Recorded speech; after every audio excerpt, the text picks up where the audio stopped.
Welcome back to Joyful Wellness Life. If you saw my last video, I deeply regret moving to a 55-plus retirement community. You know how honest and personal that message was.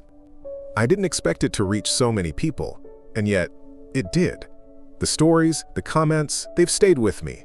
So today, I want to take that conversation further. I'm going beyond the glossy brochures, beyond the sales pitch. I want to show you what it's really like living in one of these communities. The good, the hard, the deeply human truth. Because if you're thinking of making the move, or if you're already living in a 55-plus neighborhood and wondering why something feels off, this might help. Let's pull back the curtain. You know what the brochures show: a sunlit pool, a group of laughing neighbors playing cards, a smiling couple biking past palm trees. Every flyer and website promises an active social lifestyle filled with hobbies, fun, and freedom. But here's the honest truth. Yes, the amenities are technically there. But how often are they actually used? In my own community, we have a gym. Sparkling clean, fully stocked. But most days, it's empty. I've gone in more times than I can count and seen no one else there. The pool? Beautiful, heated. But most afternoons it's silent. And those activity calendars? They're packed. Trivia night, movie screenings, bridge, bingo. But what they don't tell you is that it's often the same 10 or 15 people attending every event. And if you're not into cards or crafting, you may quickly find there's not much else for you. Worse yet, some of these free amenities come with hidden costs. Monthly HOA fees that climb higher every year. Extra charges for yoga classes or potlucks or guest speakers. It adds up. And let's talk about quality.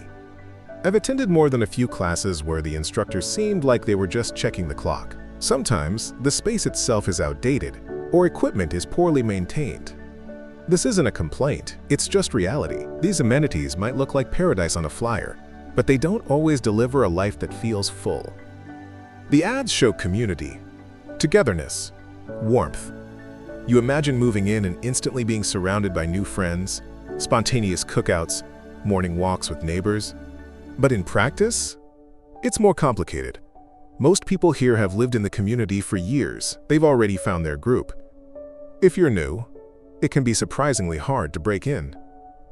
And yes, even in retirement communities, there's gossip. There's drama. Some groups don't mix. The HOA board can be political. Friend groups can feel exclusive. It's not all bad, but it's not all easy either.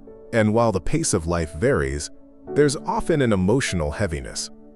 Conversations drift toward health updates, hospital visits, memorials. Every few weeks, someone disappears. And nobody really talks about it. It just happens. There's also a sense of being walled off from the world. No kids playing, no teens riding bikes. If you're someone who misses that energy, that generational diversity, you'll feel the gap. Making friends isn't impossible, but you have to try. You have to go to events alone, strike up conversations, keep showing up. It's effort. And if you're grieving or introverted or just tired, that effort can feel like climbing a mountain. This one caught me off guard. I was promised low-maintenance living, less stress, more freedom. What I didn't expect was a 3-page list of HOA rules and the fines that come with them. From how often you mow your lawn, to what color curtains you can have, to how many days your grandkids can stay over. Every community is different, but many are shockingly strict. Some have rules on what pets you can have, what breeds, what size, how many. Want to paint your front door? You might need written permission. Want to park your RV for the weekend? That could get you a warning. And perhaps the most sobering of all, the resale challenge. These homes aren't easy to sell. Your buyer has to meet the age restriction. That narrows your pool. So if you ever want out, it may take months or longer. I'm not saying the rules are wrong, but I wish someone had told me how much they'd affect my day-to-day life. Here's what they don't mention. Most 55-plus communities are not assisted living. They don't provide medical care. There's no nurse on site, no emergency support. If your health changes, and let's face it, it will, you might have to move again. Transportation? It varies. Some offer a shuttle, but many don't. If you give up driving, you're suddenly very isolated. And even though these communities cater to seniors, they're not always near hospitals or specialists. Groceries, doctors, pharmacies, all can be a 15 or 20-minute drive. That matters more than you think. Also, the idea that everything is maintenance-free? Not always. The HOA handles the lawn and common areas, sure. But inside your home? That's still on you. Plumbing, AC, appliances. It's your responsibility. I don't regret everything. There are peaceful mornings, kind neighbors, moments of stillness that feel like a gift. But this lifestyle is not one size fits all. And it's not what I expected.